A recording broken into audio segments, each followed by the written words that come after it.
Happy Devils Wednesday. This is the State of the Fan Address, episode 270, titled, Are You Content with Fitzy's Offseason Moves? We're streaming live on Facebook Live, YouTube Live, paying the premium price on X Live, and Twitch on the Let's Go Devils Network.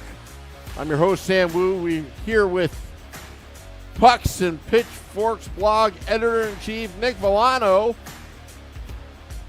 Coming to you live from South Jersey bunker. I'm in the North Jersey bunker, where it's an undisclosed location. You got to keep the bunker hidden, because you never know if that random Rangers fan that just wants to raid our studios, Nick, and kick us off air for good. But that's just not going to happen. Especially when I've got a bunker that has backup electricity, food for the next 50 years, MREs. No, I don't have that. I have MREs because my friend used to give them to us. He used to come back from it wasn't training camp, but he had to do the 36 hours or whatever every month.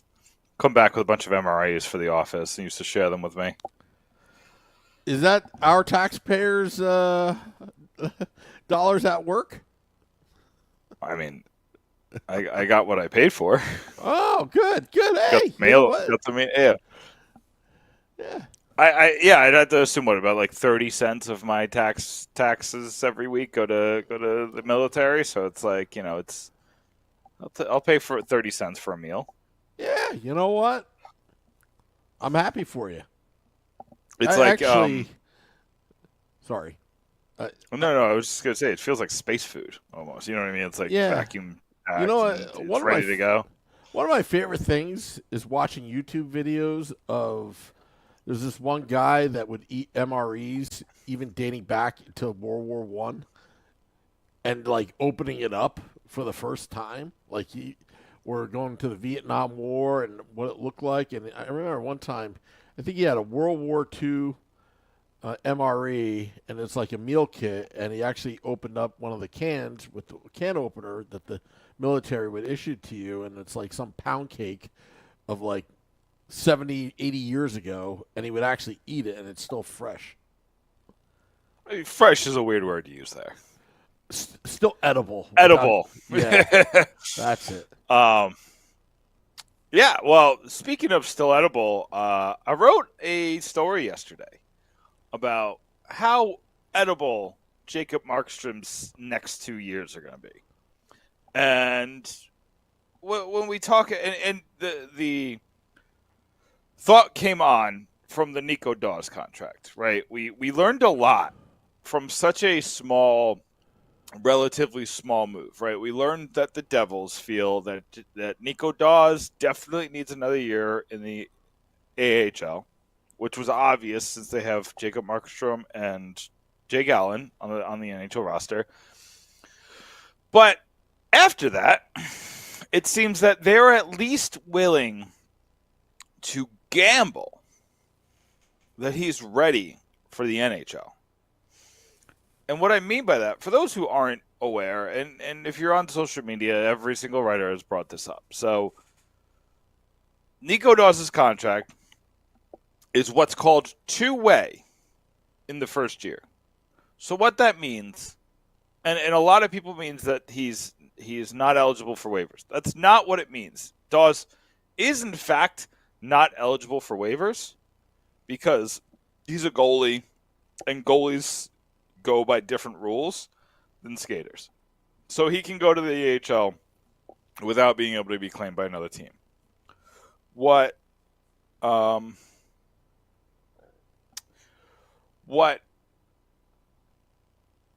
it does mean is how much he gets paid. So when he's in the AHL, he's going to make a certain amount, which is, say, I think it's $335,000. That is his yearly salary when he's in the AHL. When he's in the NHL, I think it's $775,000. Um, so, uh, and that's all it really means. It just changes, and it impacts the salary cap in a certain way. When it's a one-way, which it is in the second year of the contract, I think the same price, maybe 775,000, maybe it's 800. I can't remember the exact number. You get that no matter what, right? You'll get if he's playing in the AHL, if he's playing with Utica, he's still making $775,000 a year. If he's playing in the NHL, he's making $775,000 a year. So there's no discernible difference, right? That's actually a pretty good contract for Dawes, because when you look at, like, say, Luke Hughes, just a random example, I think Luke Hughes is something like 900,000 in the NHL, all the way down to 90,000 in the AHL. And I made this point 2 years ago with Alexander Holtz, because remember that year the Devils kept Alexander Holtz on the NHL roster, and he wasn't getting in games. He just was a healthy scratch. I was like, well, he's getting paid 10 times the salary, so I'm sure he's at least somewhat happy, right? Like, if you want me to sit in my butt and make 10 times my salary, I'm more than happy to do that, right? Obviously, these guys are competitive and, like, they're differently natured, but I made that point back then that the fact that he was basically given a raise to take this non-traditional push forward, I thought, it's just something to think about. Now, why it matters to the Jacob Markstrom situation, the Jake Allen situation, the Devils are betting on that they don't need a veteran backup next year. That doesn't mean there's no chance that they'll sign one. It just means they're betting on the fact that they don't think they'll need one. I'm pretty sure that Nico Dawes' waiver exemption also runs out this year. I'm not 100% sure, but I'm pretty sure. So that's another reason why you probably assume he's going to be in the NHL next year. So it seems like, at least for the next 2 years, we know who the Devils' goalies are going to be.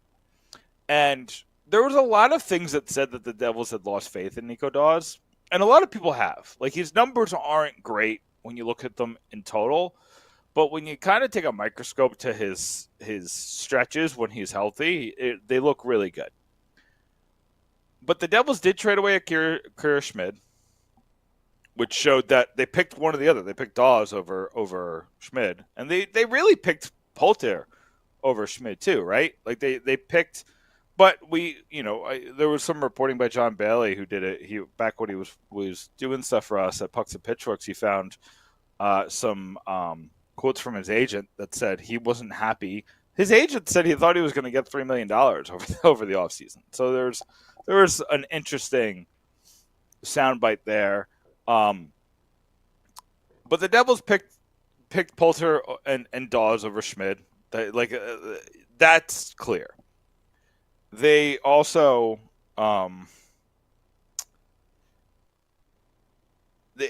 they took the guy. His name's escaping me. Mikhail. His last name's escaping me. The second round pick in the draft, the goalie they took this year.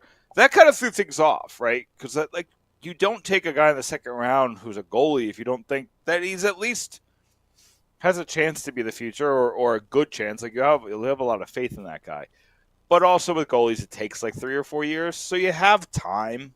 Even with the second round pick, like, how long did Blackwood take? He got taken in 2015. What was he in the AHL? Like 2019, right? Mm-hmm. That was like the first year. So you got 4 years for even the elite goalies. Yeah. So I think what we learned this week is the Devils think that they're good for the next 2 years. They're like, we're fine. We don't need to do anything with the goalies, which is surprising because of how the last couple of years went. But they're betting on Jacob Markstrom being the guy, and then next year your backup plan is Dawes, which I like. I've been on the Dawes train for 2 years now. I think he's the guy. I think he's going to be your starter long term. I think he's got the skill set. He just has to stay healthy. A big if. But if he stays healthy, I think he's your guy. I'm surprised, though, because Jacob Markstrom isn't necessarily like you're not getting Shesterkin, you're not getting Sorokin, you're not getting even Luongo late in his career. Like you're getting a guy who 2 years ago was a liability, 3 years ago was one of the best goalies in the world, and last year was good. I think he was really good last year. He fell down the stretch because it was clear that the trade rumors really impacted him. So that's this long-winded soliloquy on goalies is to say that this year you have a safety net, but even that safety net, Jake Allen, if he plays more than 41 games, you have to give the Canadians a second-round pick. So I think they want to avoid that like the plague. And with Markstrom, you need him to be great for 2 years. And I think this defense will help. I've sucked out a lot of the oxygen on this podcast, Sam, so I do want to give you some time to speak. Well, Max knows something that we use the word that I hate and I despise in the title, but it's all in context, Max. It's content, not the other word. I am content. Yeah, that's I am fine. content with Fitzy's offseason moves. I'm very Oh, content. no. Now you're pissing me off. I'm reading the title. The title is Are You Content with Fitzy's offseason moves? I am content. Ugh. I just hate people when they say, I'm a content creator. I make great content. Content this, content there, content. They're just people who make people happy. Or not even happy. They are people who make people satisfied. Ugh. They are creators of contentment. Yeah. Ugh. Does that make you feel any better, Sam? Sorry, I got distracted. I mean, I've been doing a lot of pro Erica Wachter stuff on the internet. I almost said the word. And anyway, I don't know what but I'm not content with Madison Square Garden Network. I'll explain a little bit later, but going with what you were saying, I think you make a great point with Jacob Markstrom and Jake Allen. It's buying the Devils a couple years, right? So, Yeah. Assuming that Markstrom has a good year next season, he's going into a contract year he's getting up there in age. He wants to go out with a bang, so he's going to give it his best. And then Nico Dawes comes in, and he wants to earn another contract, I bet. Yeah. He doesn't want his career to end at 35, 36. And the kid that they drafted with the Marino draft pick that came back, it gives him an easy 2-3 years. There's no pressure on the kid. Right. No pressure on the kid. Mackenzie Blackwood, I believe, was also picked in the second round. He was.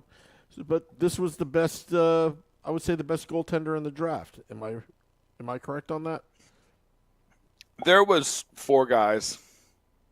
It just depends on the analyst. There are some guys who had him as the best because of the upside. His season was pretty bad last year in the USHL, but he was apparently on just a booty team.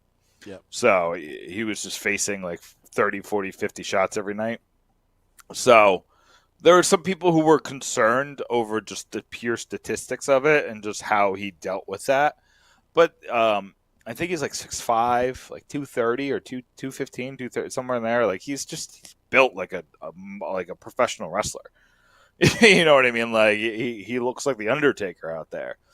So I think that you go with that kind of pedigree. I'm trying to remember the guy. There's another guy that people really like. Ironically, I think his name was Sam, but Gagne stuck in my head, and that's not who it is. But there's another guy that people really liked. So he's Mikhail he could be really good. They took a guy with great upside. And you still got here's the thing is the Devils still got an interesting system because you've got Malik, who I think is going to go play in, I think it's Switzerland or Finland. You got Brennan, who's in the ECHL, who you had high hopes for at one point. And then you got Polter and Dawes, and there's another guy I'm missing. They got rid of Cole Brady last year, but there's another guy who they drafted somewhat recently. I can't think of his name, but they have they draft goalies every year. They do it for a reason. Well, yeah, I mean, you just have to get it right once.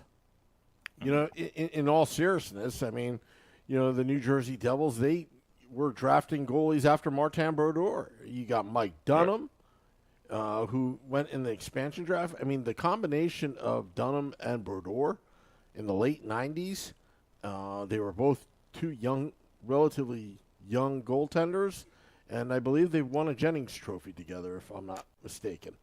They took who was it? JP Domphus in the first round in like '99. Yeah, Ari Ohanen. That was the peak. Yeah, Ari Ohanen.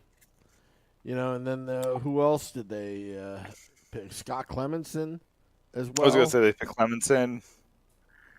What they ended, and like honestly, it's weird because they drafted all these goalies pretty high, and Clemenson worked out, but you ended up with people like Kevin Weeks or Johan Hedberg, or like they always would go for the veteran backup. The guy was a starter for a little while, looking to kind of, be able to come off the bench cold and still play well. I was at the game where Hedberg was in the playoffs, where Hedberg had to come in, and almost brought the Devils to victory against the Panthers. That was in 2012. And then I remember it was I think it was the lockout year, where they re-signed Hedberg, and just he was truly dreadful. It was the year that Brodeur tore his bicep, and they were one of the best teams in the Eastern Conference before Brodeur tore his bicep, and Hedberg could not carry the load, could not at all. And was that the Clemenson return year, or was there another guy? There was another guy who played well that year. That wasn't that came in for Hedberg, 2013. I can't remember, but anyway, he almost got them back into the playoff race.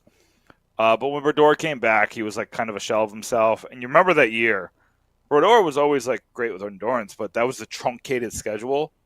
And a bulk of that truncation, from what I remember, was in the second half of the year for the Devils. So you were playing once every 2 nights. Mm-hmm.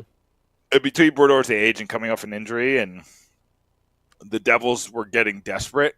So Lou and DeBoer, they sent Brodeur out there when he clearly wasn't ready. It was that season's one of the. We don't talk about that season so much, just because of the pain that it sandwiches. Right, Parise left the season before, or the off season before. Kovalchuk's left the offseason after it. And you had this weird season where when the Devils were on, they looked like one of the best teams in the league. David Clarkson looked fantastic that year. And they had a fast start, didn't they, in 2013? Yeah, so it was them and the Blackhawks who had this ridiculous, they I think in the first 11 or 13 games, they had a point in every single game. And it just... Brodeur got hurt, and that was the end of it. Who knows what happened, Sam? If the Devils make the playoffs that year, does Kovalchuk leave? I don't remember Brodeur getting hurt in that year. I don't know why I'm drawing a blank. Am I missing? Maybe I'm mixing 2009. I think you may be missing that 2009 when it was Scott Clemenson. Scott Clemenson filled in and did such a great job, and then Brodeur came back, and then he did the 552. Mm-hmm. I think he tore his bicep against Atlanta off of a shot, and that's all I really remember. But I don't remember 2013 being Brodeur getting hurt. He did get hurt. It was his back. That was the year he had the pinched nerve in his back. I mixed the injuries up. Okay. All right. So he missed a little over a month, which that year with the truncated schedule was about 15 or 20 games out of, what was it, 56? Yeah. And then he just wasn't the same because he had the back injury, not the bicep injury. So that's my fault. I mixed two injuries together. That was the worst because you lose in the Stanley Cup Finals over a BS non-call or BS call. Mm-hmm. Yeah, because the non-call was that should have been ruled icing to begin with, and they missed it, and then that led to Bernier with the hit on Scuderi, Mm-hmm. and then the 5-minute, 4-minute, 5-minute unreleasable power play. I forgot what it was, but it was just freaking one after the other, and then Parisi taking his time to figure out where he's going. July 1, July 2. Will you make a decision already, Zach? July 3rd. And on July 4th, on Independence Day, he said, screw you. I'm going to listen to my dad and go to Minnesota. And that's what he did. Because remember, they hired his father, J.P. Parisi, and also Ryan Suter went there as well.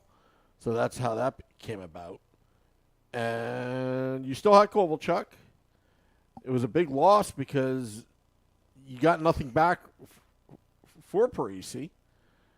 And Brodor's definitely getting older. And then after that, you had the Harris Blitzer Sports Entertainment buying the team. Right. And, they bought the team pretty late, in all scheme of things. So I think they bought it in August of 2013. Right. Simply Vanderbeek ran out of money. I mean, he made a lot of money during the playoff run. But when the building is sitting empty and they didn't have any cash to even put concerts in, and they were hemorrhaging cash, So I think that's what people don't understand is like venues have to buy those concerts up front and then make the money later. Yeah. It's like if you're getting Britney Spears or you're getting, I'm trying to think of like who would be popular back then, like Enrique Iglesias. Is that not far enough? You know what? Very popular because look at the demographic. People in Newark, they love them. So yeah, right, yeah. So but to get them costs hundreds of thousands of dollars for one night, and I remember they were trying to get Billy Joel to go there, but he's an MSG guy. But to get Billy Joel would probably cost $1 million, just for one night. No, I think it was. You're going to get with the gate. I think it was before Live Nation. Who they have the exclusive deal with? I forgot who was it. It wasn't Live Nation. It was their rival. I forgot the company. They had this exclusive deal, and it just didn't work out either. I mean, Vanderbeek. Right. Let me tell you something about Vanderbeek. He's a Devils fan with Lehman Brothers. The timing, it was kind of like bad luck. He did everything he could as an owner and moved the team from Meadowlands to Newark after all that red tape and BS he had to go through to do that at the height and before the bubble burst. And then as soon as the bubble burst, he couldn't make those payments. He simply couldn't. And then Lehman Brothers falters. All of his assets, most of his assets are gone. They're just like that. So he's not only hemorrhaging cash, but he's also lost his safety net, so to speak. Not saying that Vanderbeek is so dirt poor, but he lost a lot of money. And Mike Geffilin, and the Ray Chambers, they were kind of like, okay, we did our thing. We're going to pull out now. And he got screwed. Yeah. But he tried to keep it going as long as he could. But, again, I think he got admonished there. I think it had a lot to do with the league, with the Kovalchuk thing. I think it had a lot to do with they didn't have the money and they were making deals like this. And I think that's what it was. I mean, remember, they weren't paying their bills, Right. and that's bad for the NHL brand, bad for black eye in the league, and Gary Bettman Been was there, on. Jeff. Yeah. So, but I still respect Jeff Vanderbeek because the Vanderbeek years were probably one of the most fun years of my life. The Vanderbeek. Yeah, they did a lot of fun stuff at like the Prudential Center used to be one of the best hockey experiences there are. And I'll be honest, when I came back from Florida, it had been a while since I've been at the Rock, and it's just and this is probably a post-pandemic thing too. But it just I felt like the options were so limited for food, for experiences. Like there was so many photo ops that used to be there. Just I remember they used to have the gigantic Martin Brodeur helmet they used to be able to take a picture with. Like none of that exists anymore. And like to be fair, I feel like a lot of teams have gotten lazy after the pandemic just because so many people were so incensed to get back to live sports and to get back to experiences that you didn't have to do a lot to get people in the building. Was it AEG that they had to deal with? That sounds familiar. Yeah, I think they had an exclusivity deal, and it went to hell. Like Live Nation had all the better acts and all. Right. Well, that's what Live Nation did. Is they to battle these exclusivity deals, they signed the artists to exclusivity deals, and then to play on those artists if you wanted, the biggest artists in the world. You couldn't have these exclusivity deals with their competitors. Completely anti-competitive and completely anti-consumer. But hey, speaking of corporate America, because I was teasing the folks, because I gotta tell, and I should take your advice, Nick, since you're the communication extraordinaire, that I should also explain myself on social media. But since we're doing a live podcast, because I've seen some of the tweets. I've been going on pro Erica Wachter binge on social media because, again, I have no inside information. What happened? What broke down between the contract negotiations with Madison Square Garden Networks and Erica Wachter? This is what I do know. Erica Wachter is a fan favorite. She worked her butt off through school as a student athlete, going to the Newhouse School in Syracuse University. Worked her way through Fox and any gig she can get. Landed the Devil's gig. We saw her grow in front of our eyes. Mm-hmm. She got married during the pandemic, which, was tough in 2020. She overcame adversity, got married, has a beautiful daughter, a working mother that just hustles and works hard, got gigs with the Major League Baseball and network and NHL network. She hasn't really entered her prime yet, and I find her to be a great role model for young girls out there that want to go into the industry, that she spends a lot of her time when she can with fans, taking pictures, selfies. I see it all. Here's somebody that you want to be on, and then I don't know if it's corporate greed or whatever, but this is what I will say. My whole thing has something to do with what's wrong with corporate America. I do not enjoy the bad behavior that goes on at the Madison Square Garden Networks or the owner, James Dolan. There has been a lot of things he's done that, like banning Charles Oakley in the arena, having cameras with facial recognition to ban the attorneys that have filed suit against his company, the sexual harassment suits with Isaiah Thomas and all that kind of stuff. To me, it's what's wrong about bad behavior, and I look at Erica Wachter as a friend of the podcast, but somebody that's trying to get what she deserves forget about the dollars and cents. And I would just want to see the little, the little person, the little guy, the little girl, just win one, for instance. And maybe just enough pressure, they change their minds. So that's how I feel about it. I don't know if I'm right or wrong, but that's why I just want to, hey, you know what? Because it's going to probably happen to Deb Placey, happen to Erica Wachter, and the next person, it's going to happen to her. All right.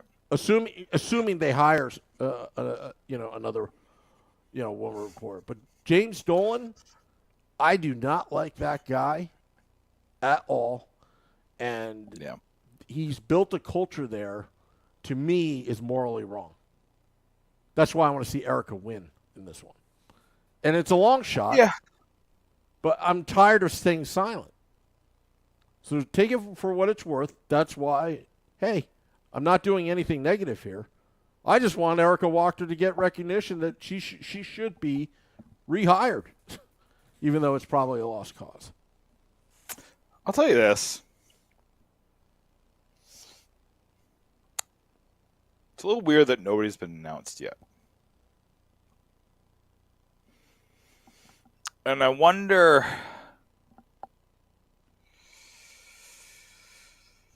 I had to look back to when, because maybe it was later in the offseason that Erica made her decision. I'm thrown off they made this decision without somebody in place, right? Unless they're just going to have Bryce solo, but that's asking them to do a lot. I feel like it'll burn them out. Not that Bryce isn't incapable, but Bryce sprints up the stairs to get to the intermission show, post game show. So to have him do that and then do it solo, solo shows, I've done solo intermission shows. I've done solo podcasts on here once in a blue moon. I've done the solo show takes preparation, and it takes an incredible amount of just of focus and mind power. Mm-hmm. So to have him do these analytic forward in-game reports where he really has to understand the numbers that he's talking about, and then to have him do it solo, I can't see them doing that. So I think that option is off the table. Maybe they're being sensitive because they know the fan base loved Erica, so maybe they're not going to announce it. Maybe they've put it in this person's contract that they cannot announce. Maybe it's somebody who already works there. Maybe they put Leo Scaglione there. Right? He's somebody who's done a lot of MSG reports, but maybe it's they just make Bill Spalding do it.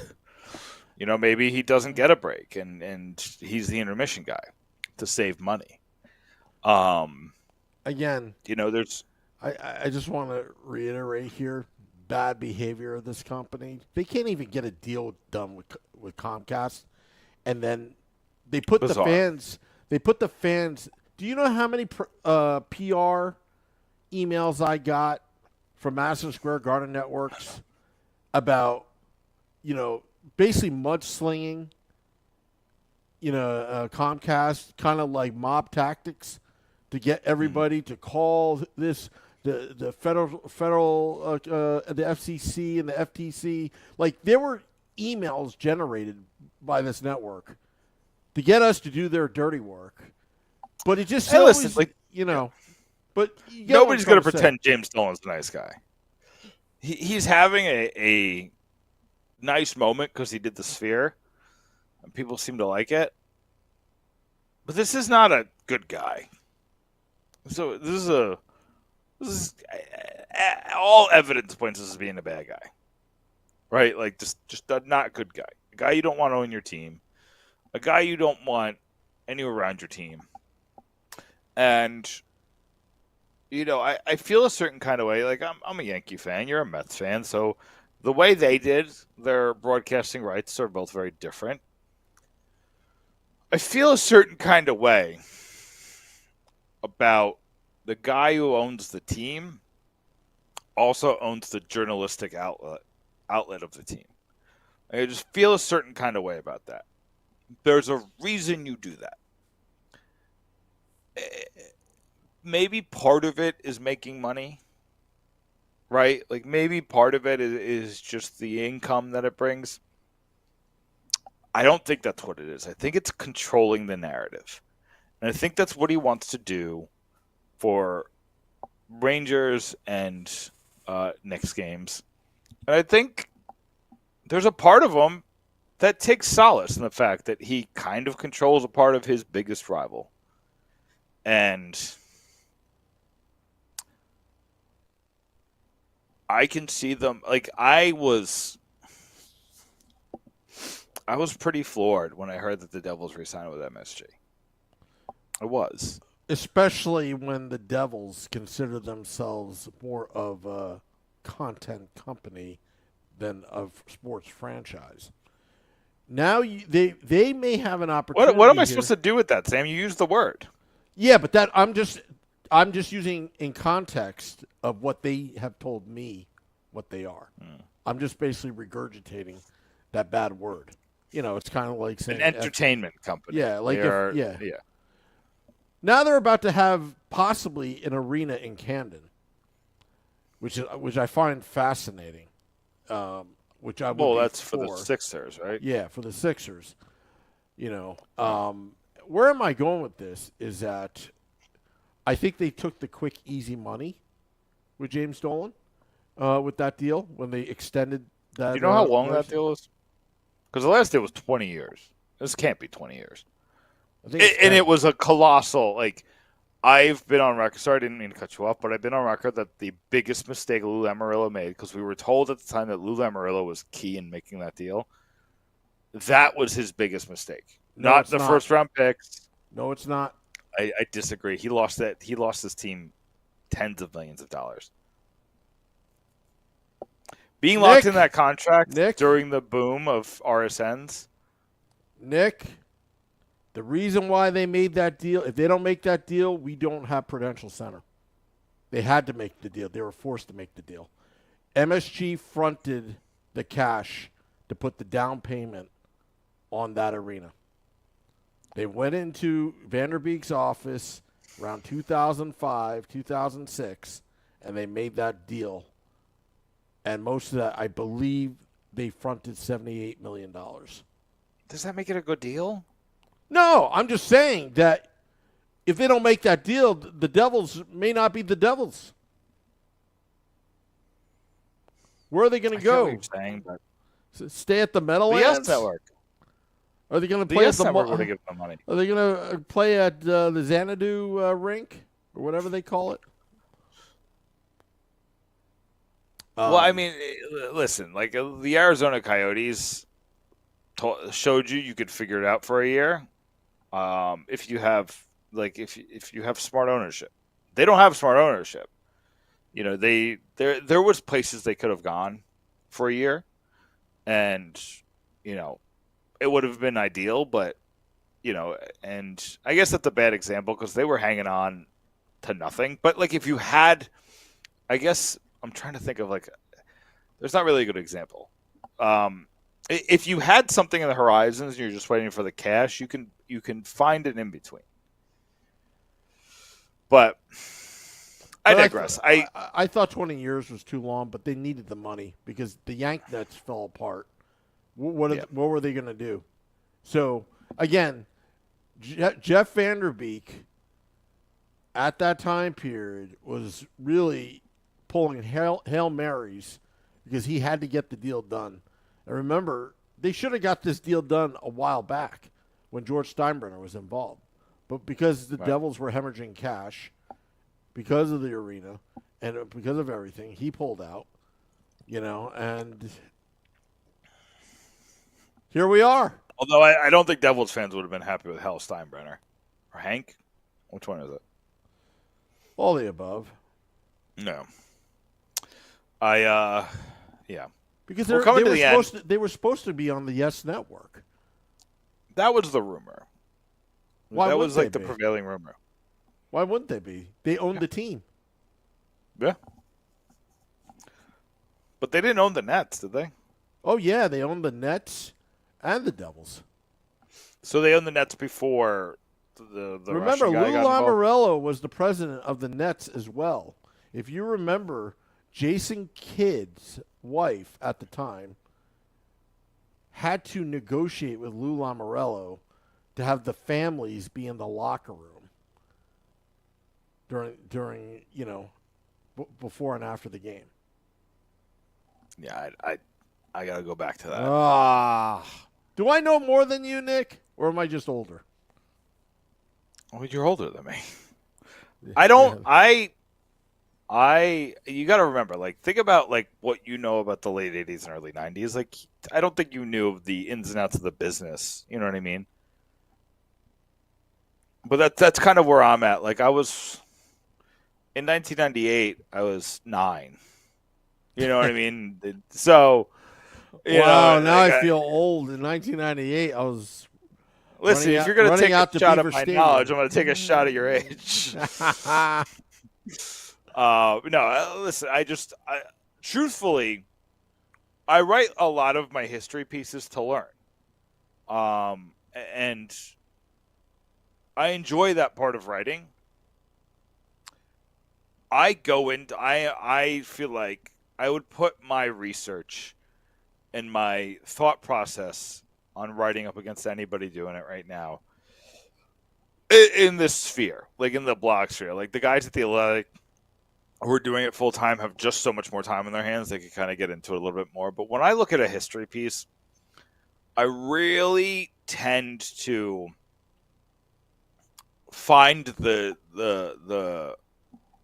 just all like you take the tree and all of the tentacles of the tree, all the roots of the tree. Mm-hmm. I wrote a lot of what if pieces from old, and I have a lot more that are coming. But it just shows you, like I do a lot of research. I read a lot of the New York Times articles that were out then because they have a really good archive system, and try to find some of the, if the Post wrote about it or the Asbury Park Press, if that was around at the time, or the Star Ledger, just trying to see like how these things were reported on back then, and then kind of taking it from there. But yeah, if I haven't written about it, Sam, truthfully, I don't know it exists sometimes, just because maybe you should write an article. What if the Devils did not that's a that deal? Fantastic what if. Sign that, that's a fantastic that mega deal that couldn't fund the arena. My worry is I hate to talk about in what ifs, like what if the Devils moved. Really, I don't like going into that realm just because it's such a sore subject and we're past it. Well, I don't think they would have moved, but what if you were to ask me, what if they couldn't make that deal done to Prudential Center? They would have had to. The NGSCA would have had all the leverage for a renovated Continental Airlines Arena at the time. Oof. Man, that would have. I enjoyed the Stadium Series. It's just so hard to get there from public transit. Yep. Or from I'm down in South Jersey. Like it's so hard to get there from here. You gotta pay exorbitant turnpike tolls that just keep going up every year. I'm happy with the decision they made. I think it makes sense. It's like right next to the train station, and you get Rangers fans because of that, but every other game, it being more convenient for Devils fans is just a smart move. I think it does, like you saying that does make me rethink it, because I think we had this conversation before.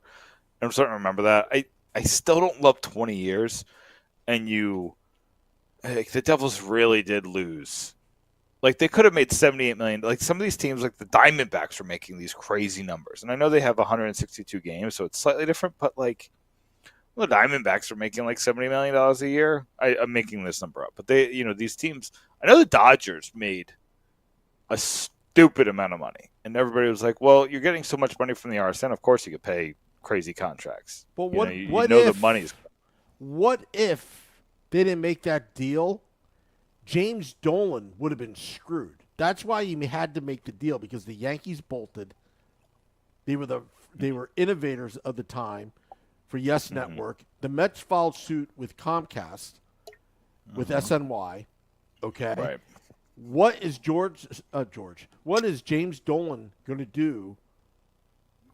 He doesn't have two baseball teams to fill up the season. He had to lock up the Islanders, Devils, and obviously he has the Rangers, Knicks, and he lost the Nets. He lost the Nets because they eventually went on Yes Network, and they're still there. That was such a pivotal move, but the Devils needed the cash.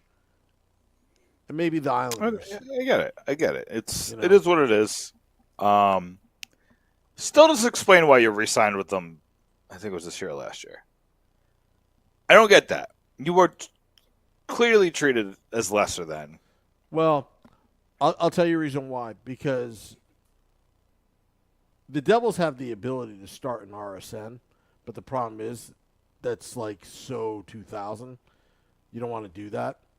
They probably want to take as much money as they can out of this old, antiquated revenue stream and then figure it out later.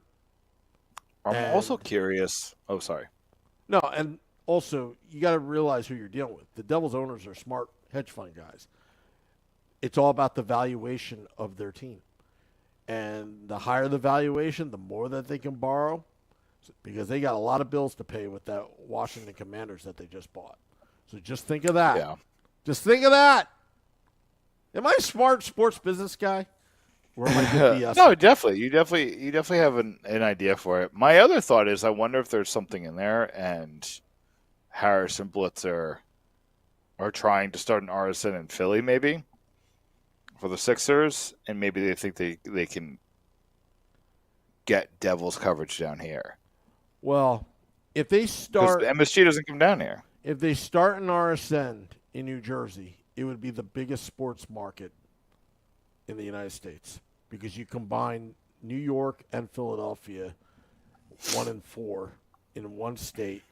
But I think if they were going to do something like that, they got to go hyper local with football, basketball, baseball, and all the local high school sports and colleges. Yeah, and then they can pull it off. So the issue with just an all New Jersey is, and it could be worked out, but the main issue with it is the markets are cut in certain ways, and New Jersey is like this weird market where it's what's May I interrupt? Sure. Most people don't know this, but I have a government insider in Trenton. In New Jersey, the person or company is first to do that will have, again, who uses the old antenna, but they would have a free, I guess, channel or frequency over the air TV. Whoever's willing to do that, I believe the state of New Jersey is willing to give that out. That makes sense. Yeah, antenna TV is a little different. Yeah. The rabbit ears. I know that's old school, but it people have it. It's making a slight comeback just with streaming. Like if people want just the six, but I believe, ABC, I believe that cable providers are required to provide it on any of their platforms. So, but I don't know. Yes and no. Because because Spectrum's up here, and they kind of own their rights to like what their content is. Mm-hmm. They have a very distinct plan. Like people forget, like Atlantic City used to have its own market and its own like cables or broadcast stations, and they don't anymore because everybody just go to Philly stations. You got a News 12 New Jersey, right? Who's trying to cut into this market, and they're popular, but they're not. People still go to New York News up there. So I digress. I don't think an RSN in New Jersey would work just because Not in today's world. It's really yeah. online. It's really online right now. And the Devils are smart. They're getting free money. But you see how much MSG is charging. It's a psychotic number. Well, I know that. However, truly, I'm willing compared to the market. I'm willing to buy their app yearly subscription. All I want is Erica back. Yeah. You're willing to donate $350? Hey, I'm donating $22 a month so we can stream on X. By the way, if you want to pay me back, the fans feel bad that I have to pay that bill, just joinourcrew.com. Joinourcrew.com. That's all I'm asking for. Anyway, that's all I got, Sam. Yeah. Well, Nick, I'll talk to you off air, but this was a brilliant conversation today. Here on the State of the Fan Address. Because I just pulled up some random stuff out of nowhere. But just getting back to Fitzy's offseason moves, I think the Devils are going to be exciting this year. Will they win the Cup? Probably not. But I think we're not going to see a lot of the BS stuff that we saw last season happen this upcoming season. Like getting bullied and getting physically outmatched. I think all that's going to come to an end. I asked a friend of the podcast, Pete Blackburn, of the What Chaos show, if the Devils were too hyped this offseason. And he said probably and also probably not, if that makes sense. So, content? It sounds like some of the national guys are on the fence. Hey, you know what? This is what we can say. The Devils, once they get that Dawson Mercer deal done, have spent all the way to the cap. At least the efforts. And Nolan Foote. We forget that they still have to sign Nolan Foote. Yep. Speaking of which, can I do plugs? Plug away. I did write about Nolan Foote and kind of what's holding this contract up. I talked about some of the things that are probably taking a little bit longer than negotiation and why it's a little bit more complicated than, say, a normal minimum guy. I wrote about Jacob Markstrom. I wrote about the Rangers-Devils rivalry and how the Rangers finally admit we're their biggest rival and they cannot take it back. It is written in blood. I wrote, I think, 17. No. At least, I think I wrote 17 articles a little over a week. So go to pucksandpitchforks.com. I wrote about guys who used to play for the Devils that signed deals in the KHL this offseason. I wrote way too early line predictions for both the forwards and the defensemen. I wrote about there's articles on articles and articles and articles. Oh, the one I wrote, everybody and their mother wrote that the Brock Faber contract impacts Luke Hughes. No, it doesn't. It impacts Simone Nemeth. I wrote about that. I wrote why.